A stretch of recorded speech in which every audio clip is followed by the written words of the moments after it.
Subukin man ng panahon,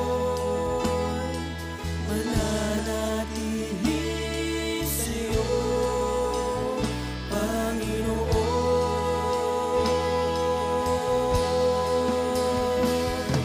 Walang alinlangang maglilingkod, walang pangambang sa'yo ay susunod. Hindi susuko at hindi hinto, patuloy lamang sa iyo, Panginoon.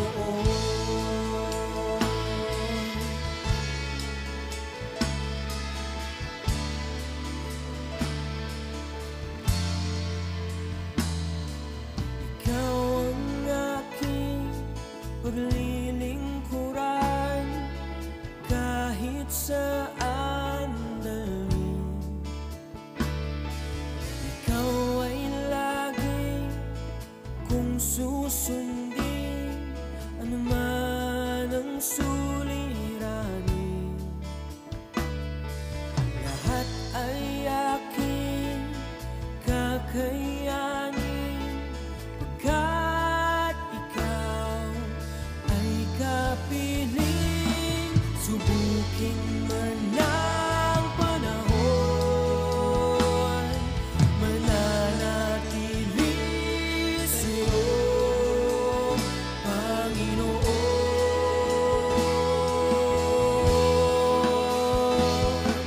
Walang alinlangang maglilingkod, walang pangambang sa'yo.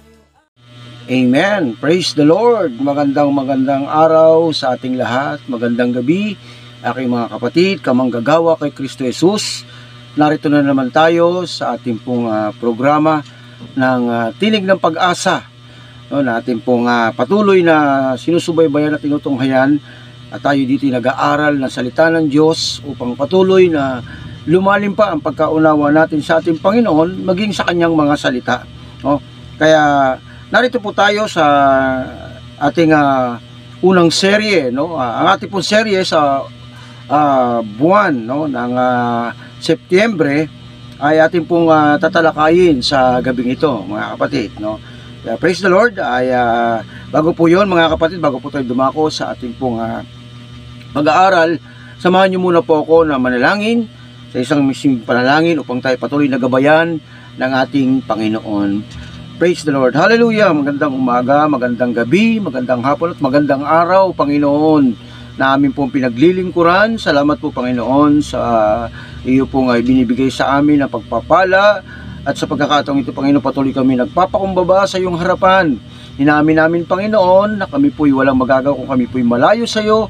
At patuloy, Panginoon, namin pong pinagkakatiwala ang aming buhay. Linisin mo kami, Panginoon, patawarin sa aming mga pagkukulang at pagkakamali. Linisin mo kami sa aming mga karumihan, O Diyos, O God. Unay nga po, Panginoon, na ako po'y dumudulog sa iyo, Diyos, na humingi ng karunungan, katalinuhan, at pagkaunawa at kaalaman, Panginoon, sa lahat ng bagay na ito. Langisan mo po, Panginoon, ang bibig ng iyong lingkod na gagamitin mo, Panginoon, sa gabing ito na iyong maging tagapagsalita. Salamat po, Diyos. Pagpalain mo, Panginoon, ang iyong salita at ang bawat makaririnig, Panginoon, ay patuloy na mapagpala. Salamat po, Lord. Pinagpuri ka namin, dinadakila. Sa pangalan ni Jesus. Amen and amen. Praise God. No, katulad po ng aking nabanggit kanina, narito po tayo sa ating pong programa ng Tinig ng Pag-asa, na nasa bagong buwan po tayo at bagong serye na naman ang ating po pag-uusapan, ano? Tayo po ay tumatakbo sa paglilingkod sa Panginoon, na dapat po maunawaan natin kung ano po yung gagawin natin or dapat nating gawin at dapat nating maunawaan pa para tayo po ay mamunga bilang isang tagapanguna, isang lingkod ng Diyos, o isang tagasunod ni Kristo Jesus, o yung true followers of Jesus Christ, no? Praise God, no? At today, no, I'm just extending my gratitude, no, sa aking kong mga kapatid, mga kamanggagawa kay Kristo, sa mga kapwa ko kapastoran sa loob po ng iglesia ng Jesus Be Lifted Up Church, no? Sa ating pong mga kapwa pastor mula Luzon, Visayas at Mindanao, no? Magandang araw sa ating lahat, no? At sa ating pong kagalang-galang na tagapanguna sa iglesyang ito, no? Ang ating pong Bishop Leo Bidanya, maging ang kanyang asawa, no? Si Reverend Stella, at ang buong kanyang sambahayan. Praise God. Okay? So, thank you Lord, no? Dahil tayo po ay narito ngayon, pinagpala na tayo ng Panginoon. Amen. So tungayan po natin ang ating pong pag-aaralan na nakasulat po sa talata, sa mga talata, no, sa aklat po ng Juan 15 o John chapter 15, at ang ating pong pinakatema ay yung pong nakalagay sa John chapter 15 verse 16. Ang sabi doon ng Panginoon na you have not chosen me but I have chosen you, no? At tayo po ay pinili ng Panginoon, na sabi niya doon, to go and bear much fruit. Ayan. So, bago po yun mga kapatid, no, yung John chapter 15 po, beginning verse 1, no, ito po yung ating pag-aaral ngayon sa umagang ito, beginning verse 1 up to verse 7, tinalakay po ng Panginoon doon ang pagkakahulugan ng isang pagsunod sa ating Panginoon. No? At ito nga, no, binanggit niya, sabi niya, beginning verse 1 of chapter 15 ng John, sabi niya, I am the true vine and my Father is the husbandman. Anyway, by the way, I'm reading the book ng King James Version, ano, ng book of John. Okay? Tuloy ko po. Every branch in me that beareth not fruit, he taketh away. And every branch that beareth fruit, he purges it, that it may bring forth more fruit. No? Pinuputulan daw para lalong mamunga. Now you are clean through the word which I have spoken to you. Abide in me, and in you, as the branch cannot bear fruit of itself except it abide in the vine, no more can you except you abide in me. Okay? I am the vine, you are the branches. He that abide in me, sabi niya, he that abide in me, and I in him, the same bringeth forth much fruit. For without me, you can do nothing. Ay, kung malayo tayo, wala ang ating Panginoong Hesus, wala tayong magagawa. If a man abide not in me, he is cast forth as a branch, and is withered, and men gather them, and cast them into the fire, and they are burned. If you abide, or if ye abide in me, and my word abide in you, you shall ask what you will, and it shall be done unto you. Glory to the living God, and tayo mapagpala ng salita ng Diyos at pagpalain ng Panginoon ang kanyang mensahe sa gabing ito. Mga kapatid, atin pong natunghayan o narinig, no, kung inyo po akong sinabayan sa pagbabasa na aking pong binasa ay ang version po ng King James, no? Pero kung meron po kayong mga ibang version ay okay lang po yan. Pero ngayon ako po I'm reading, no, the version po ng King James. Sabi po sa verse 1, I am the true vine and my Father is the husbandman. Sa ibang translation po, I am the vine and my Father is the farmers, no? Sabi gano'n yung ibang translation po. Ako ang puno ng ubas at ang aking ama ang magsasaka. Yan, yung mag-aalaga, no? Ang bawat sanga ay na hindi namumunga ay tinatanggal, no? Sabing ganon, no? At ang namumunga naman ay pinuputulan, o ibig sabihin ay tinitrim upang lalo pang mamunga. Ayan. Ngayon, kayo nilinis na, no, ng aking mga salita na sinalita ko sa inyo. Ang nagsasalita po ito mga kapatid, ang ating Panginoong Hesus, no? Siya po ang nagsasalita nito, at ang kausap po ng ating Panginoon dito ay ang mga disciple. Okay? Hindi po yung mga apostol lamang, kundi the disciple itself na sumasama kay Jesus, yung mga followers niya, the true followers of Jesus. Ito po yung mga kausap niya. Kasi po no mga during that time, si Jesus po marami pong followers. Okay? Marami po siyang followers. Kasama po sa mga followers niya, yung mga Pariseo, mga Eskriba, mga Saduceo, no? Kasama po yan sa followers niya. Pero yan pong mga followers na yan po yung sumusunod at nagbabantay ng pagkakamali. Okay? So, kaya nga po sinasabi ko yung the true followers of Christ. So, ang kausap niya rito yung mga tunay na tagasunod ni Kristo o yung sumusunod kay Kristo. So, kung mapapansin niyo mga kapatid, no, sinasabi doon sa verse 16, no, ng chapter 15, sabi niya, I have chosen you, you have not chosen me. No, bakit tayo pinili ng Panginoon? To go and bear much fruit. And bago nga po yung binanggit niya, ito po yung patungkol sa pagbubunga.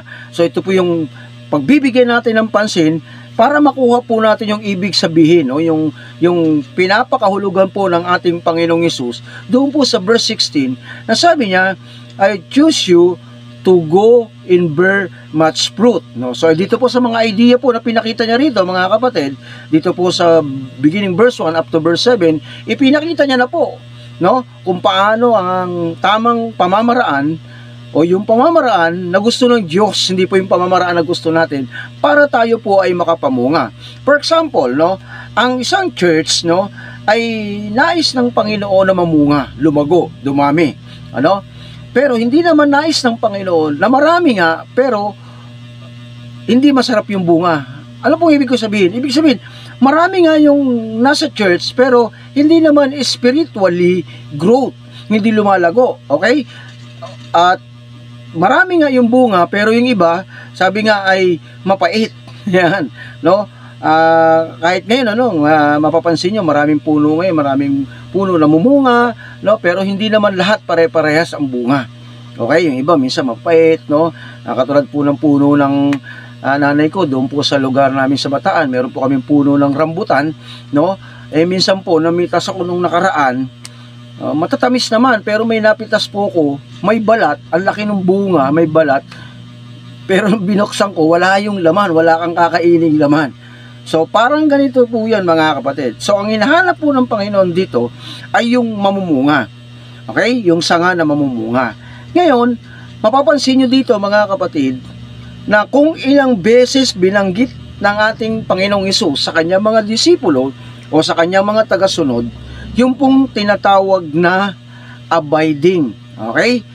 So, for all the years, alam po natin yung abiding is mananatili or manatili or remaining or remain. But today, I want you to understand yung pong word na abide. That's why, ang title po ng pag-uusapan natin, ang serye po, ang title po ng serye natin mga kapatid, ay na pumapalo po tayo doon sa Go and Bear Much Fruit. Okay, yun po yung serye natin sa buong buwan ng Setyembre, doon po sa John chapter 15 verse 16. Okay? Pero ang pag-usapan po natin mga kapatid sa pagkakataong ito, ano? Pag-usapan natin, ano ba yung pamamaraan? What are the ways to bear much fruit? Okay? What are the ways to bear much fruit? Maiksi lang po ito mga kapatid na aking pong isi-share sa inyo, at ito po nakita ko po, ito po yung ano. Kaya nga po sabi ko, for all the years, alam natin kung sino po lagi nakakabasa ng John chapter 15, o narinig mo na to sa mga preacher, narinig mo na to sa Bible study, sa cell group, sa life group, narinig mo na ito. Sabi mo, alam ko na yan eh. Yung bear much fruit, alam ko na yan, abiding, alam ko manatili. Pero kasi pag binasa mo sa Tagalog, no, sabi nga, kung ikay mananatili sa akin, no, alam nyo po, bawat salita po mga kapatid, may mga different meaning. Okay? If you read in Merriam-Webster or iba't ibang klaseng dictionary mga kapatid, yung abide po napakaraming meaning, no?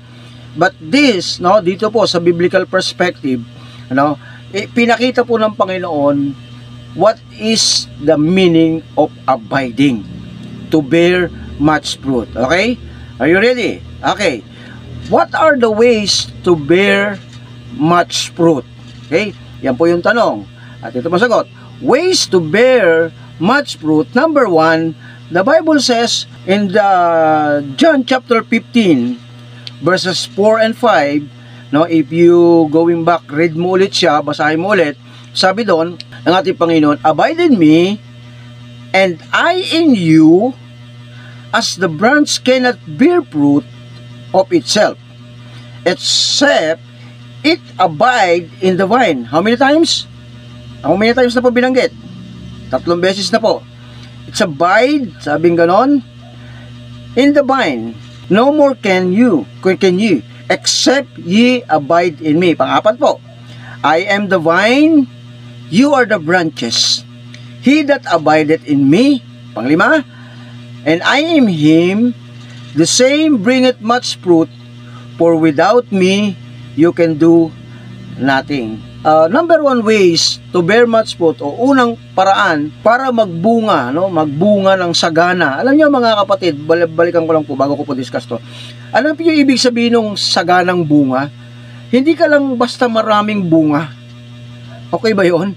Pag sinabi po kasing bear or bearing much fruit, mga kapatid, pag tinagalog mo po yan, hindi yan basta maraming bunga. Okay? Kasi pwede pong sabihin maraming bunga yung puno. Dahil maraming sanga, maraming bunga. Pero ang tanong, halimbawa po, yung puno, meron pong 1,000 sanga, sa bawat isang sanga, may isang bunga, meron siyang 1,000 bunga, tama po. Pero ang binabanggit po dito ng Panginoon is yung branch itself. Okay? To bear much fruit. Ibig sabihin, mga kapatid, pag tinagalog yung bearing much fruit, hindi lang siya sagana sa bunga, kundi sa pananagalog po na malalim, hitik sa bunga. Ibig sabihin, siksikan, hitik, talaga pong napakarami. Naalala ko po yung pinakita pong post ni Bishop noon, yung puno ng papaya niya. Hitik po sa bunga, dikit-dikit. Yung po yung tinatawag na bearing much fruit. Amen? So, yun po yun. Hindi basta namunga ka, okay na yun. Hindi po. Kailangan po talaga pong different kind of fruit ang meron tayo eh. Yung fruit of the Holy Spirit, yung fruit ng ating paglilingkod sa Panginoon, fruit of soul winning, napakarami po eh, mga kapatid. So, dito sabi ng Panginoon, abide in me and in you as the branch cannot bear fruit of itself. No? Ang isang sangaraw ay hindi magbubunga sa kanyang sarili lamang. Kaya number one, na pamamaraan po, no, to bear much fruit, number one, abide. Okay, the word abide. Okay, the word abide. Kaya sabi ko sa'yo, pag-uusapan po natin dito yung abide. Now, look at this. Sabi niya, abide in me. Number one, abide. No? As the branch cannot bear fruit of itself, except it abide. Pangalawa, it abide in the vine, no more can you, except you abide in me. Pangatlo. So, next verse po, sa verse 5, I am the vine, you are the branches. He that abideth in me, tignan nyo po pangapat na po to. In him, the same bringeth forth much fruit. Without me, you can do nothing. Pagmasdan nyo mga kapatid, inulit-ulit ng Panginoon yung patungkol po sa abide or abiding.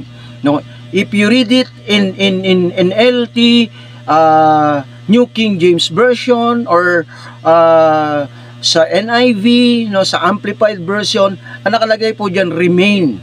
Okay, remain. But anyway, if you look at the meaning of remain, makikita mo, napakarami po niyan.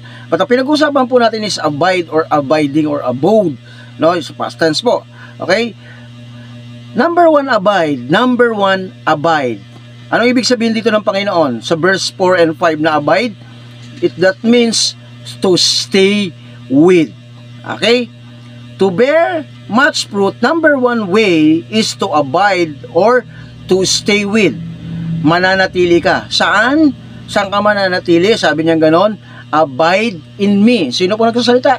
Si Jesus. Ibig sabihin, mga kapatid, no, you have to stay with Jesus. Manatili ka kay Jesus. Okay? Lahat ng galaw ng buhay mo according doon kay Jesus. Amen. No?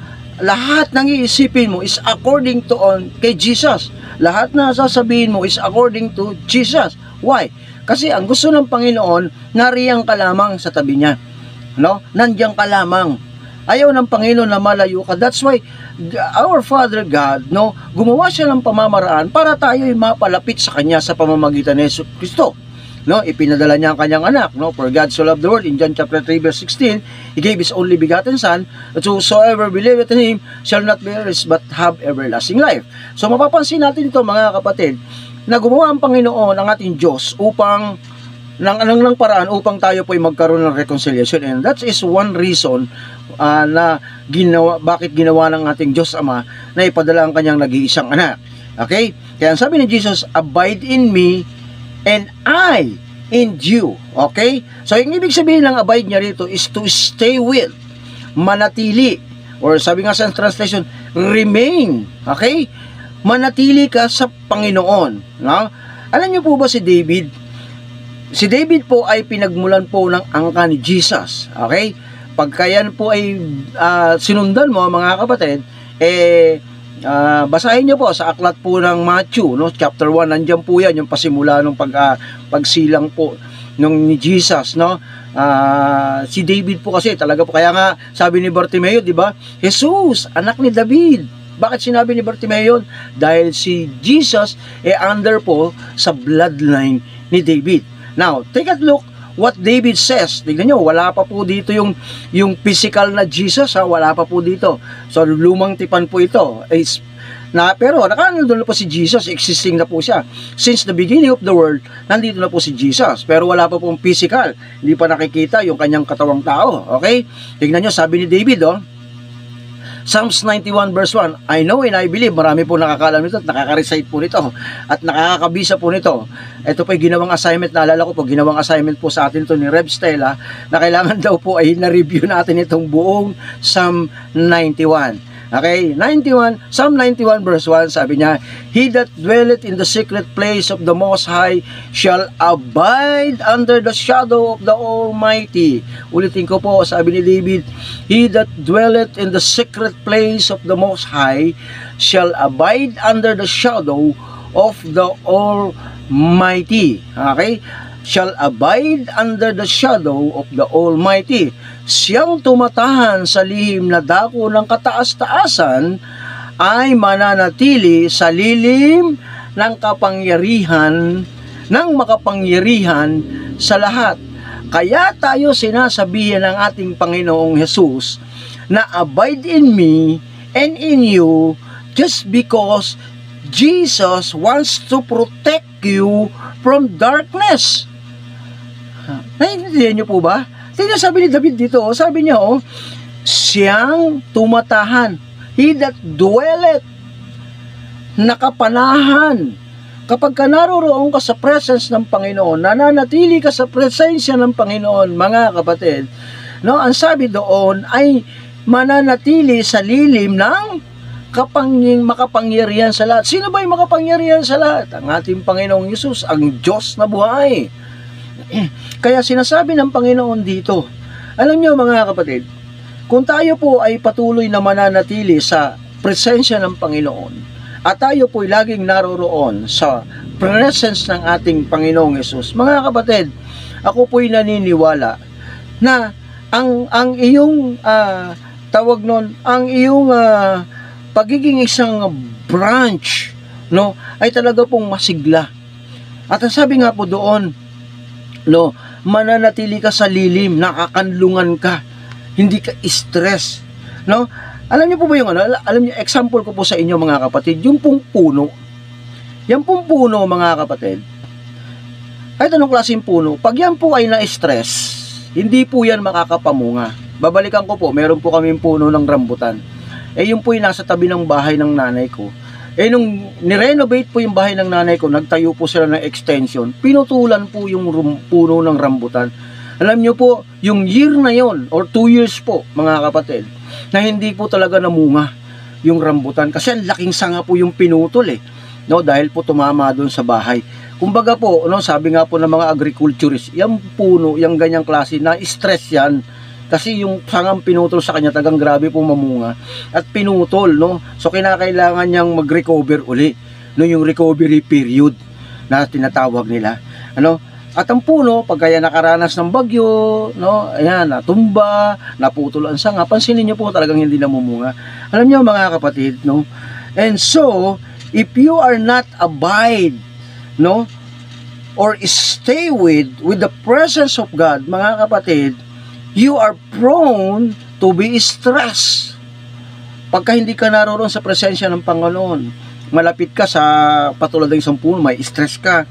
And in that, you cannot bear much fruit. That's why we have to stay on the presence of God. Kaya sabi ko nun, yung number 1, abide. Okay, yung number 1 na abide dito mga kapatid is to stay with. Kanino ka mag-stay with? Balikan mo po, yung verse 4, sabi ni Jesus mismo, abide in me and I. Ako din, sabi ni Jesus, sa iyo. Tignan nyo po hindi lang po ikaw si Jesus din mag-abide, mananatili sa iyo. Pero, sino una mananatili? Ikaw muna. Humakbang ka muna. Okay? Study the word. Sabi niya, abide in me. Sinong inutusan niya? The disciple, the true believers, the true followers of Jesus. Ang sinasabi niya, manatili ka sa akin. Okay? At ako'y sa iyo. Ikaw muna. So mga kapatid, ang dapat natin ginagawa para tayo ay makapanatiling namumunga o mamunga ng marami, ng hitik, no? Ay manatili ka sa presensya, sa pakanlungan ng Panginoon. Amen? No? Kasi pagka nandun ka sa presensya ng Panginoon at kinakanlong ka ng Diyos, ang sabi po dito sa 91 verse 1, uulit kung pa sa inyo, no? Siyang tumatahan sa lihim na dako ng kataas-taasan ay mananatili sa lilim ng makapangyarihan sa lahat. Amen. He that dwelleth in the secret place of the Most High shall abide under the shadow of the Almighty. Yan po yung una, mga kapatid. Una na po yan. Abide. Number 1, abide is to stay with. Kaya diyan ka lang sa presensya ng Panginoon. Huwag kung kanino ka nag-i-stay with. Amen? Okay? Marami na pong ginagawa ang kaaway para nakawin ang atin sa oras, ang ating isipan, para mawala ka doon sa pag-stay mo sa Panginoon, no? Alam mo, ang isang tunay na Kristiyano, pag sinasabi pong nag-i-stay or nag-a-abide doon po sa Panginoon, umaga pa lang, he is looking, no? Naghahanap na siya ng bagay na makapagpapaligaya sa Panginoon. And number 1 is thanking God, praying with God, and reading the Word of God. Meaning to say, mga kapatid, ang isang tao na na-abide or staying with Jesus, staying with our Lord Jesus Christ, is always having a devotion o communion to God. Amen? So, yun po yung number 1 na sinasabi po dito ng ating Panginoon, abide in me. Yung number 1 na abide, ulitin ko po, to stay with. Pangalawa po dito, sabi niya sa verse 7 of John chapter 15, verse 7, sabi niya, if you abide in me, ayan na po, kanina sabi niya, manatili ka sa akin. Okay? Mananatili ka sa akin at ako'y manatili sa iyo. Sabi niya, if you abide in me, at kung ikaw naman ay mananatili sa akin, okay, and my word, at ang aking salita, remember, sinabi niya, nalinis na kayo ng mga salitang naririnig nyo sa akin. And my words abides in you, you shall ask that what you will, and it shall be done unto you. Sabi pong ganon ng ating Panginoong Hesus sa verse 7 po ng John chapter 15. Okay? So, ano pong ibig sabihin nung sinasabi ng Panginoon dito na panibagong, tingnan mo, pansin nyo po inulit na naman niya, abide in me. Dito po sa verse na ito, sa verse 7, 2 beses niya pong binanggit yung abide. Okay? Number 2 ways, no, to bear much fruit is abide. Number 1 is abide. Number 2 is abide. Yung number 1 na is abide, to stay with. Yung number 2 na abide, to follow or to obey. Ulitin ko po. Yung number 2 na abide dito na sinasabi ng Panginoon is to follow, o yun po yung ibig sabihin, to follow or to obey with. Kaya sabi niya, if you abide in me, kung ikay mananatili sa akin, at ang aking salita sa iyo. Ang ibig sabihin nito, mga kapatid, hindi lang siya basta nananatili yung salita. Okay? Ang gusto ng Panginoon doon, hindi lang basta nanatili siya yung salita, kundi ginagawa mo, sinusunod mo yung sinasabi ng Panginoon. Kaya nga is to follow or to obey. Sundan, sunurin. Amen? So yun po yung ibig sabihin dito ng abide na binabanggit po ng ating Panginoong Hesus. Jesus doesn't want us to just hear or listen to His word. Hindi gusto ng Panginoon na tayo po'y basta naririnig lamang. Hindi gusto ng Panginoon tayo nakakapakinig lamang. Even in Sunday service, midweek service, ganito pong ating online service, mga kapatid, hindi lang basta kailangan, okay, ganun pala, alright, narinig ko na yan. No, you have to follow what God's is. Alam nyo, every word po ng salita ng Panginoon, that's the instruction of our Lord sa buhay natin. Amen? Instruction po yun ng Panginoon. Kaya maganda po sabi dito ng Panginoon, no? If you abide in me and my words abide in you, you shall ask. Yun ang maganda nun, mga kapatid. No, you shall ask. No, what you will, ano man ang maibigan mo, no, ay mahingi mo sa Panginoon at ito'y mapangyayari sa iyo. Okay? Number 2, na abide is to follow or to obey yung sabi po ng salita ng Panginoon. Okay? Sabi ko nga po, Jesus doesn't want us to just hear or listen to His word, but to obey, to follow, and to live with it. Sundin, lakaran, at ikapamuhay ang mga bagay na ito. Take a look in James chapter 1, no? Sinulat po ito ni Santiago, no? Pag binasa niyo po sa James or Santiago 1, beginning verse 22 to 24, no, ito po yung pinaka-context nito, mga kapatid. Ito pong passage na ito. Ito yung context nito, yung verse 22 to 24. So, kaya binigyan ko na po, para po makita natin kung ano po yung context nitong passage na ito.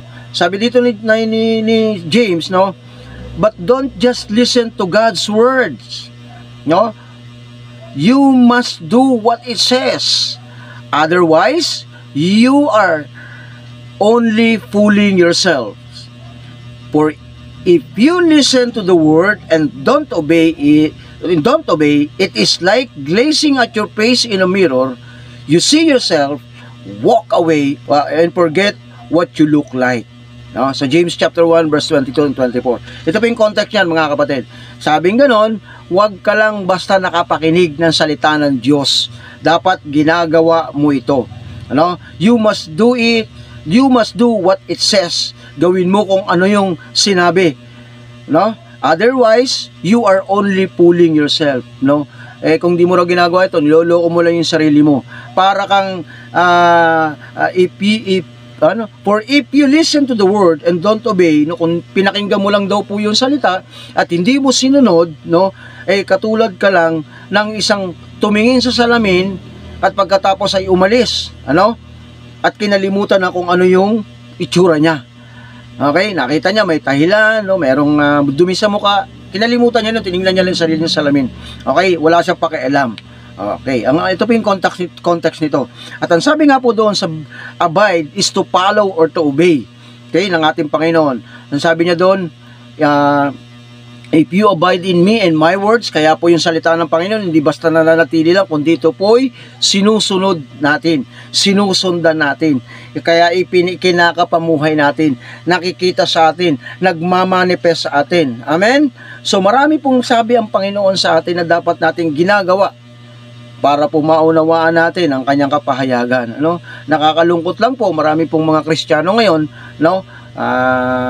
Kahit sa church po nangyari naman ito, no, na yes, nakakarinig po sila ng word every Sunday, every midweek, present naman, pero take a look what yung pong kanilang buhay na tinatakbo, yung buhay na nilalakad nila, at ano yung buhay na nakikita mo sa kanila, no? Kaya yung iba sinasabi na born again ba yan? Yan ba yung nakikita ko nag-church? Yan ba yung nakikita ko nagsisimba sa church na ito? Siya ba si ano?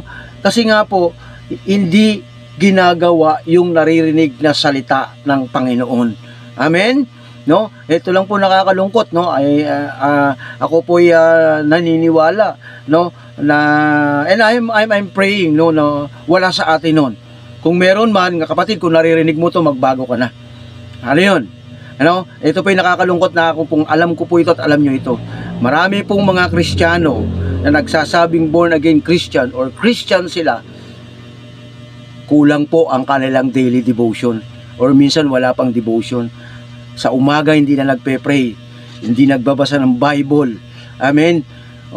Yung wala nang devotion. Sa umaga pa lang ang iniisip na ano yung gagawin. Ang dami ng busy, ang demonyo po, ang satanas po. Kung hindi kanya kayang captured na matukso sa paggawa ng kasalanan, gagawin kanyang busy para mailihis yung oras mo sa Panginoon. Yan po nakakalungkot. That's the sad reality sa panahon ngayon, mga kapatid. That's the sad reality. Kaya nga sabi ng Panginoon dito, to bear much fruit, abide in God. Abide in His Word. Two things po, mga kapatid, no? Ito pong binabanggit ng ating Panginoon dito na abide, no? Kung ilang beses po niyang binanggit ito, no? And I'm not mistaken, parang 6 or 7 times niyang binanggit yung abide dito po sa passage na ito, mga kapatid. At kaya nga sinabi niya doon sa verse 16, you have not chosen me, but I choose you. Pinili ka. You know what is the meaning of that word na sinabi po ng Panginoon, that I choose you? Ibig sabihin po nito, mga kapatid, God is inviting you to do ang special task. In-invite ka ng Panginoon for a special task. Yun po yung sinasabi ng Panginoon na pinili ka niya. For all the people, ikaw ang pinili. That's why you are so blessed. Mapalad ka, kapatid, na pinili ka ng Panginoon. So sa gabing ito, mga kapatid, mapapansin ninyo, dalawa lang po ito, pero alam ko po, no, itong pamamaraan na ito, mga kapatid, na sinasabi ng Panginoon, abide in me and abide in my word, mga kapatid, to bear much fruit. Kaya nga sabi niya, I have chosen you. Kung inyo pong papaikutin tong passage na ito, you have not chosen me, I have chosen you to bear much fruit. Babalikan niyo po itong mga verses na ito. Abide in me, sabi ni Jesus, and abide in my word. Mga magulang, mga kapatid, ang salita po ng Panginoon ay napaka-importante. Maaring sa oras na ito, nangungusap ang Diyos sa iyo. Ganito pala ang pamamaraan para ako'y mamunga. Kapatid, ang gusto ng Panginoon yung hitik sa bunga. Yung bungang masarap. Yung bungang meron pong epekto pagka kinain mo. Unlike katulad mo na binabanggit ko, yung rambutan na pagbukas ko po, balat lang. Baka mamaya, ang sinasabi mo, ikaw ay Christian, ikaw ay lingkod ng Diyos, pero sa labas lang. Amen? Para kang rambutan, na laki-laki nung kinuha ko, pagbukas ko, walang buto, walang laman, puro balat lang. Anong ibig sabihin? Panlabas lang ang pagiging Kristiyano natin. Church, ito pong passage na ito, napakalalim po nito. I want you to understand this passage. Sinabi ng Panginoon, I am the vine and you are the branch. Pag malayo tayo sa Panginoon, pag hiwalay tayo sa Panginoon, hindi tayo makakapamunga.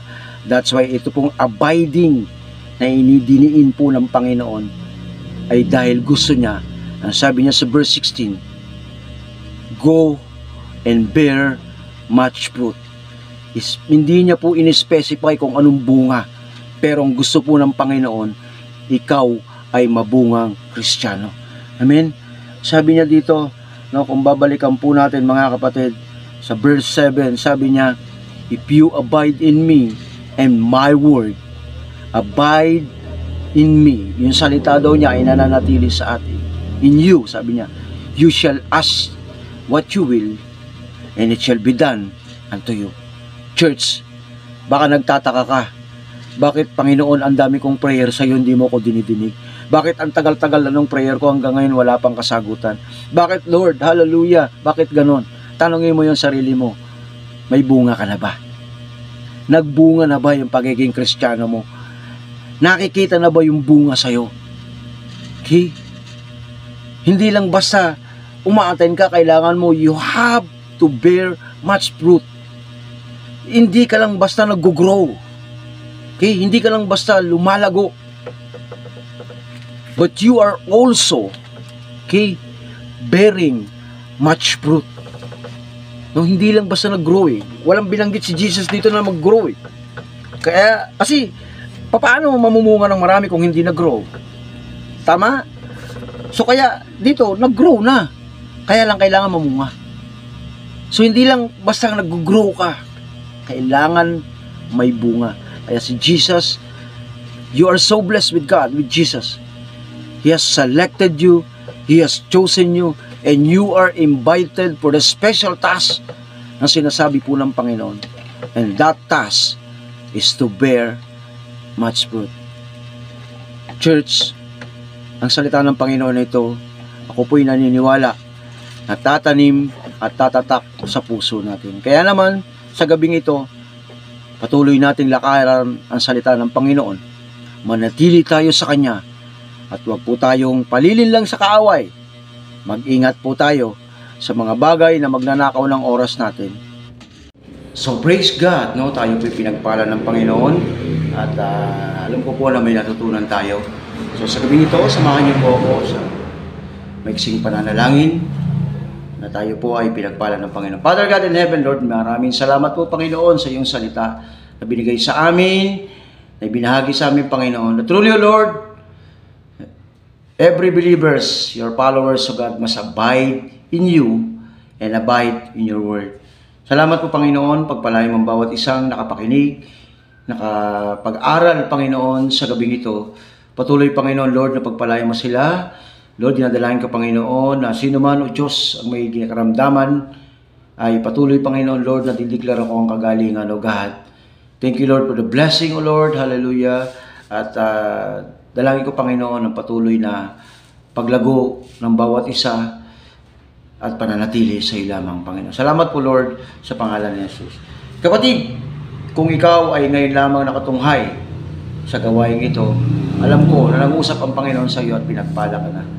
Maraming salamat po sa mga sumubaybay at tatakatugaygay sa gawain ito. Magkita-kita tayo muli sa mga susunod na gawain at ang seryeng ito natin pong sinusundan sa buwan po ng Setyembre, no? At tayo po tumatakbo sa aklat ng John chapter 15, no? At sabi nga specifically sa aklat po ay sa verse po ng verse 16, no? Na tayo po pinili ng Panginoon to bear much fruit. Maraming salamat po at magandang gabi sa ating lahat. Subukin man ng panahon, mananatili sa'yo, Panginoon.